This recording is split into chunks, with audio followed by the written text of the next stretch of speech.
Hollywood's biggest secrets are finally exposed: Taylor Swift, Blake Lively, and a web of hidden alliances, secret lawsuits, and explosive messages that no one was supposed to see.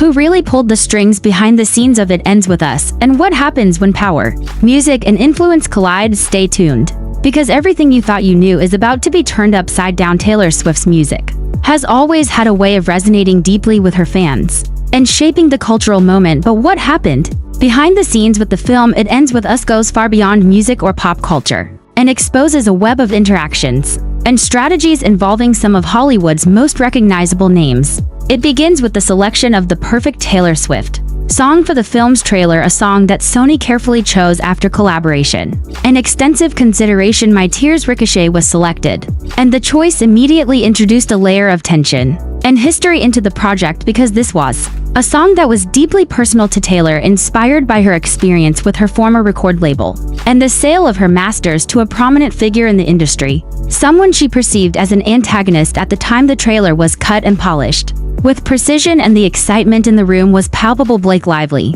and her team were navigating a landscape where the music's emotional weight intersected with business strategy and personal alliances. Taylor Swift's music had not yet officially been part of the film, but her influence was undeniable. The collaboration and communication between her and Blake illustrated not only the power of celebrity relationships in Hollywood, but the intensity with which these alliances operate behind closed doors. Taylor Swift's career has often been framed around themes of resilience and victimhood, and these themes carried over into her interactions in this situation.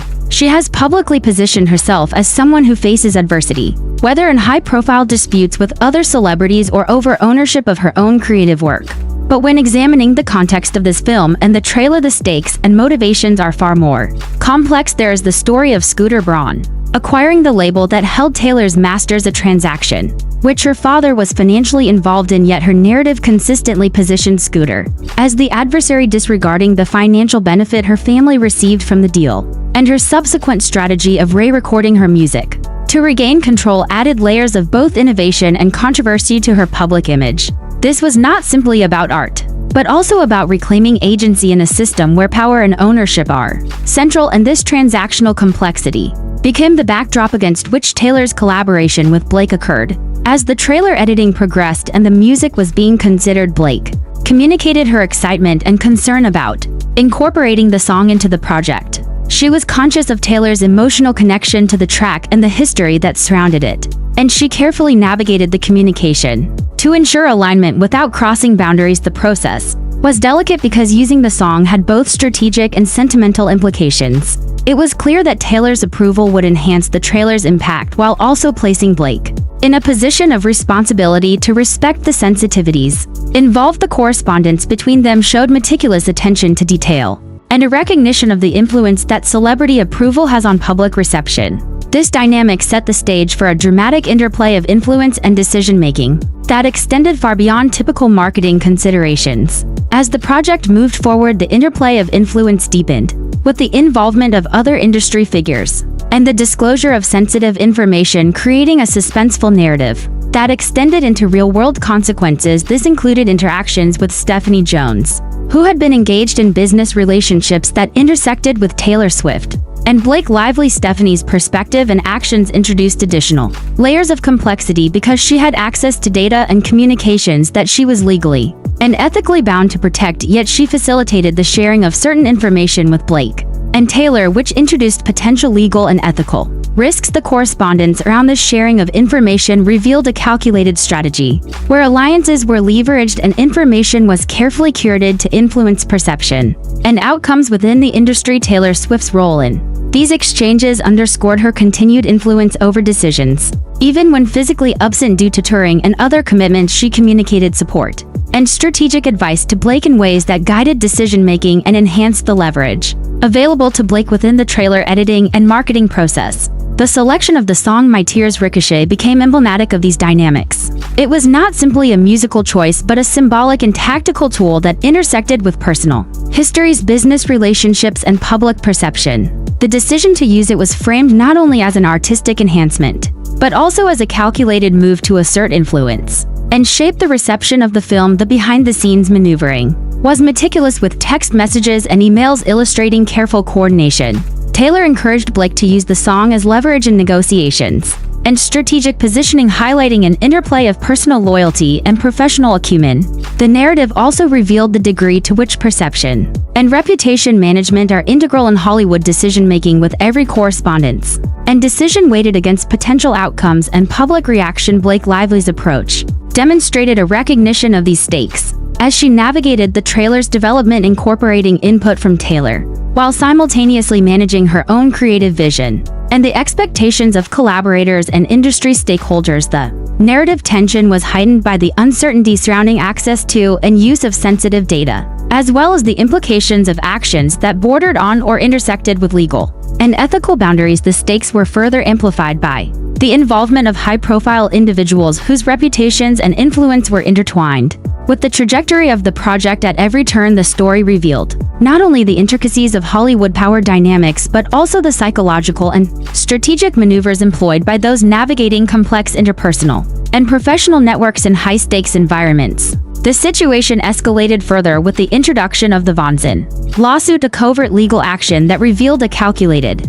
approach to controlling narrative and access to information. The lawsuit itself referenced reputational damage and breach of contract without explicitly naming defendants, but it required broad disclosure of electronic records, communications, and documents, creating a scenario in which the targeted individuals faced obligations to produce information that was personal and work-related. The subpoena requested extensive data and communications across multiple platforms, effectively creating an open-ended discovery requirement that is atypical and legally contentious within standard procedures. This strategy illustrated an understanding of legal leverage and the potential to utilize formal mechanisms to advance strategic objectives. The lawsuit's design was deliberately expansive, with specific language indicating awareness of potential objections, yet structured to maximize access to information. It also created circumstances where individuals were compelled to navigate complex legal and ethical considerations while simultaneously managing personal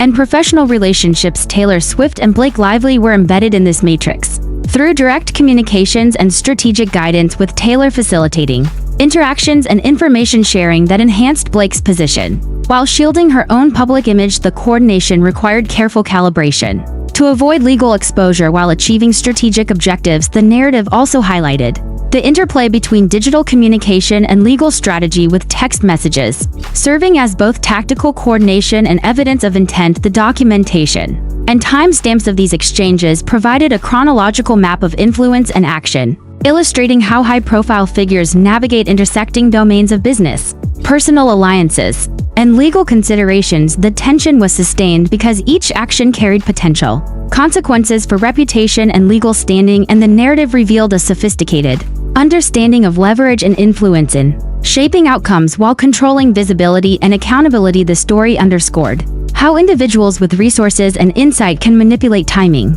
access, and perception to achieve strategic advantage in high-stakes environments. The culmination of these events illustrates a complex web of personal influence, strategic maneuvering, and media navigation that intersects directly with the public perception of all parties involved. Taylor Swift's role extended beyond artistic contribution to strategic facilitation, providing guidance and influence in ways that shaped outcomes while preserving her own position within the industry. Blake Lively's handling of the trailer, music, and legal mechanisms demonstrated an acute awareness of leverage and the impact of timing on narrative control. The coordination of communications, the careful calibration of text messages, and the strategic use of sensitive information reveal a sophisticated, if controversial, approach to managing Hollywood influence and perception. The scenario exemplifies how high-profile individuals navigate networks of alliances and perceived adversaries, where every action is weighted and every communication carries significance. The dynamics between Taylor Swift, Blake Lively, and other key figures illustrated an interplay of loyalty,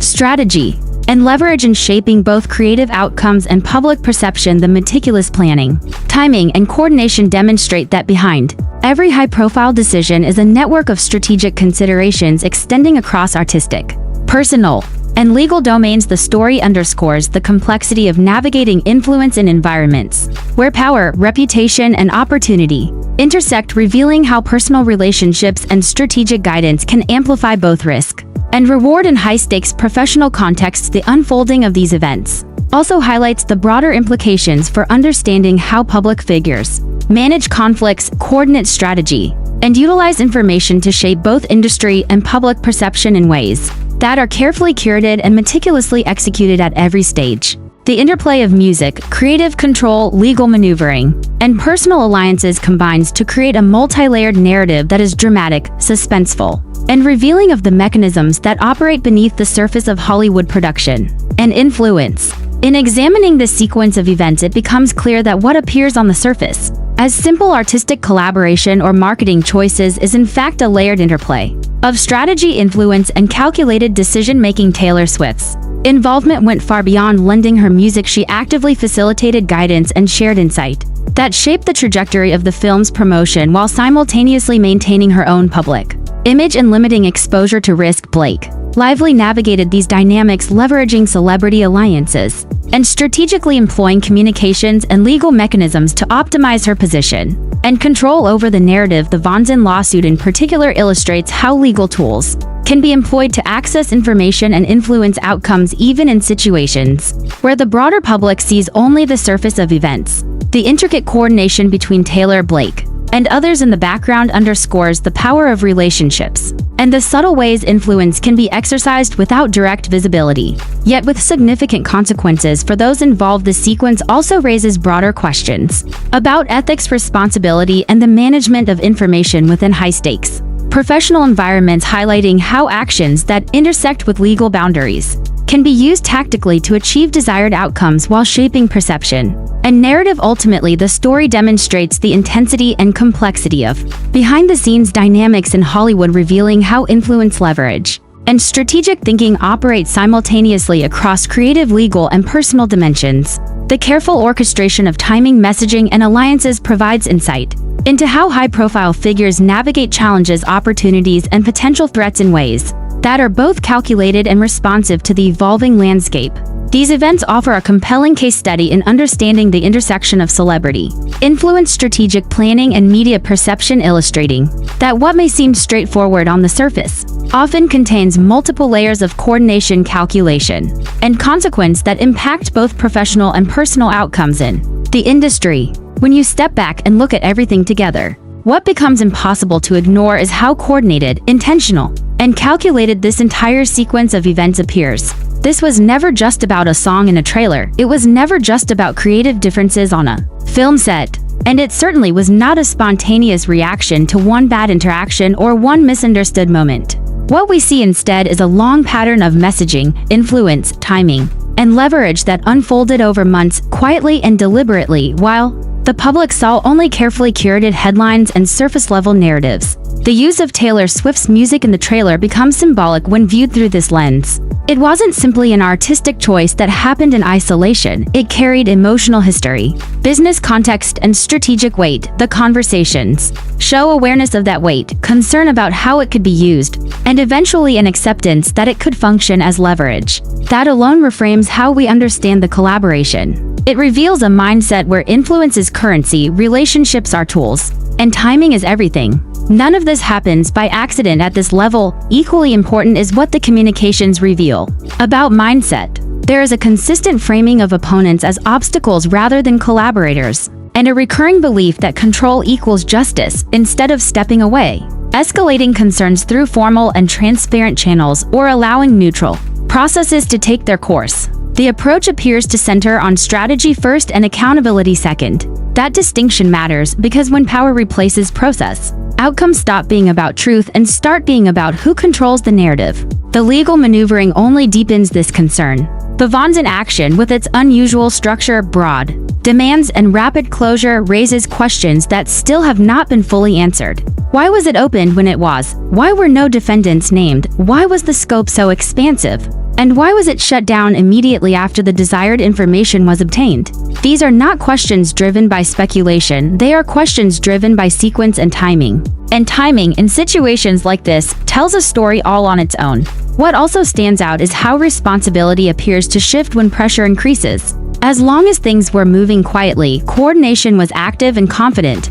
But once details surfaced publicly and scrutiny intensified, silence followed. Support faded, distance appeared, and suddenly, The same closeness that once drove strategy seemed to dissolve. That pattern is not unique to this case, but it is revealing. It shows how reputational risk often determines loyalty in environments built on image. This isn't about declaring villains or heroes, it's about recognizing behavior. And the behavior documented here shows how easily influence can be exercised without accountability. When fame, resources, and access intersect, it also shows how narratives can be shaped long before the public ever becomes aware that a story exists. By the time headlines appear, the groundwork has often already been laid. Ultimately, this situation serves as a reminder that public personas and private actions are not always aligned. The values people speak about publicly do not always match the strategies they employ privately. And when those two things diverge, it's not a scandal that exposes the truth, it's documentation, timing, and consistency. As more information continues to surface, one thing is certain. This story is not about one moment, one message, or one decision. It is about a system of influence that operates quietly, confidently, and often without challenge until it is finally seen, and once it's seen, it can't be unseen. That's why this matters, not because of celebrity, but because it shows how power actually works when no one thinks they're being watched.